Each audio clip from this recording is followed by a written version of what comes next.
కరీంనగర్లో నోరూరించే fast foods ప్రపంచం. అన్ని రకాల వెజ్ నాన్ వెజ్ ఐటమ్స్ కి ప్రసిద్ధి.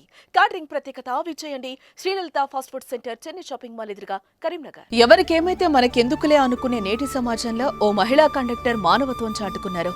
ఆర్టీసీ బస్సులో పురిటి నొప్పులతో బాధపడుతున్న ఓ నిండు గర్భిణికి పురుడు పోసి ఓ తల్లిగా సేవకురాలిగా మారింది. తనకు సంబంధం లేని పని ఎందుకు చేయాలని వెనకడుగు పోయలేదు. భయంగా ఉన్నా ముందడుగు వేస్తుంది. ఈ సంఘటన రాఖీ పర్వదినాన చోటు చేసుకోవడం విశేషం. దీంతో కండక్టర్ చేసిన పనికి పలువురు ప్రశంసలు కురిపిస్తున్నారు.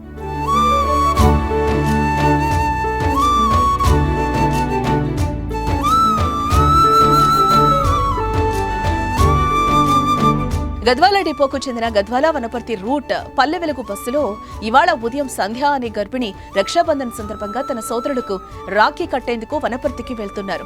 బస్సు నాచహల్లి సమీపంలోకి రాగానే గర్భిణికి ఒక్కసారిగా పురిటి నొప్పులు వచ్చాయి. వెంటనే అప్రమత్తమైన మహిళా కండక్టర్ భారతి బస్సును ఆపించారు. అదే బస్సులో ప్రయాణిస్తున్న ఒక నర్సు సాయంతో గర్భిణికి పురుడు పోశారు. పండంటి ఆడబిడ్డకు మహిళ జన్మనిచ్చింది. అనంతరం 108 సాయంతో తల్లి బిడ్డను స్థానిక ఆసుపత్రికి తరలించారు. ప్రస్తుతం తల్లి బిడ్డ క్షేమంగా ఉన్నారు. మా ఇట్ట కండక్టరు నొప్పులు వచ్చింటే పెయిన్స్ వచ్చింటే కాన్పు చేసినారు. వనపర్తి దగ్గరకు వచ్చింటే బస్సులో చేసినారు. ఇక ఈ విషయాన్ని ఆర్టీసీ ఎండీ సజ్జనార్ ఎక్స్ వేదికగా పంచుకున్నారు.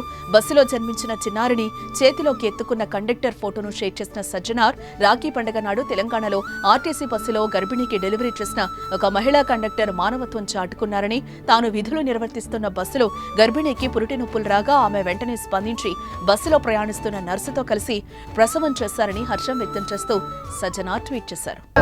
నా పేరు జీ భారతి. నేను గద్వాల డిపోలో కండక్టర్గా చేస్తున్నాను. ఈరోజు నాకు గద్వాల వనపర్తి విధంగా 6 బాబు నేను గద్వాల నుంచి స్టార్ట్ అయినా. ఇక్కడ ప్రయాణికురాలు గర్భవతితో ఉన్నామే హాస్పిటల్కి వెళ్ళేందుకు బస్సు ఎక్కింది. అక్కడ నుంచి నార్మల్గానే పెబ్బేరు వరకు బాగానే ఉన్నారు. పెబ్బేరు తర్వాత పెయిన్స్ స్టార్ట్ అయినట్లు కాస్త ఇబ్బంది పడుతూ ఉన్నది. ఆ విషయాన్ని డిఎం సార్ చెప్తేను హాస్పిటల్ దగ్గరలో ఉంటే తీసుకెళ్ళండి, లేకపోతే చూడండి అమ్మా ఎవరి సాయంతో ఉన్నామో అని చెప్పి స్పందించుకున్నారు. ఆమె హాస్పిటల్కి వెళ్ళి మాకు ఇవ్వలేదు. హాస్పిటల్కి వెళ్ళే టైం కూడా మాకు ఇవ్వలేదు.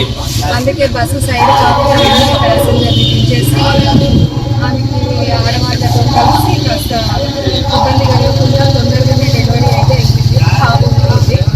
ఇద్దరు తల్లి పాప ఇద్దరు క్షేమంగా ఉన్నారు.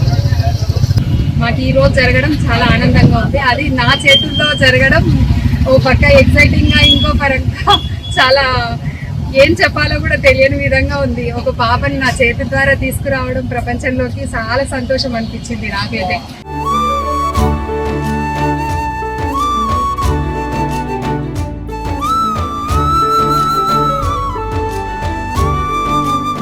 మీ బిజినెస్ ఏదైనా మీ ఊర్లో ప్రమోషన్ చేయాలంటే అది సుమన్ టీవీతోనే సాధ్యం. ఇప్పుడే సంప్రదించండి.